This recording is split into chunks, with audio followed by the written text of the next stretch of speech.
So in today's email, we touched a little bit on fad diets and why people think that carbohydrates make you fat. So to answer the million-dollar question, do carbs actually make you fat? The answer is they can. Just like any other food, if eaten in excess amounts, can make anyone gain weight. The thing with carbohydrates though is that our bodies run primarily off of glucose. So to fuel our cells and to give our body the energy and the health that it needs to live a full, long, prosperous life, we need carbohydrates to fuel our cells. That being said, I know you all want to be healthy, but the main reason that you're here is because you want to lose weight.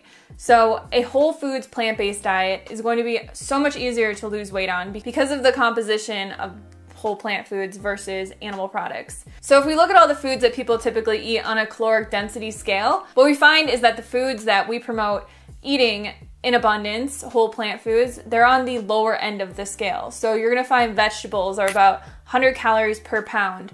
Fruits are about 300 calories per pound, and starches are about 400 to 500 calories per pound.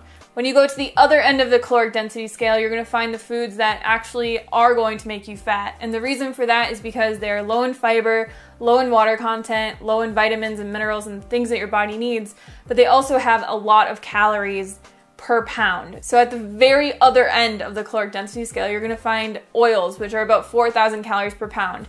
It goes down from there when you start looking at flours, processed grains, which are in a sense still healthy, but they are just much more processed than eating like a whole starch like a potato.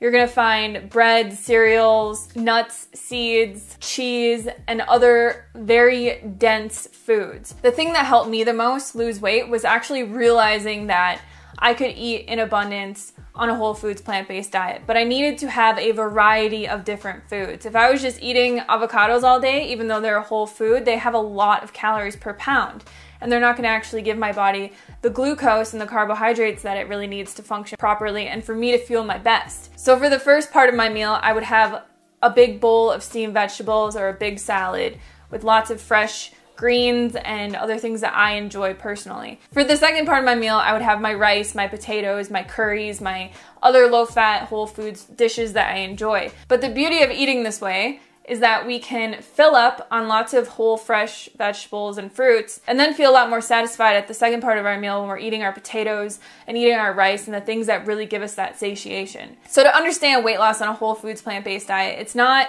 that it's magical and that fruits and vegetables like don't count, the calories don't count. The beauty of it is that we can eat so much more volume-wise and still get the nutrition and the calories that our body really needs to function at its best. So I think it's very important to understand the caloric density scale when you're looking at which foods you should be eating, and to always aim to eat the less calorically dense foods. Sure, you can have pasta and you can have breads and you can have vegan junk food every once in a while, but for 90% of your diet, you're gonna wanna be eating foods that are on the lower end of the caloric density scale. So that's vegetables, fruits, starches, rice, potatoes, and things that are really gonna give you a lot of satiation and keep you feeling sane on your weight loss journey. So I hope this video helped you guys understand things a little bit better on your weight loss journey, and keep an eye out for our next email, and I'll see you on the next video.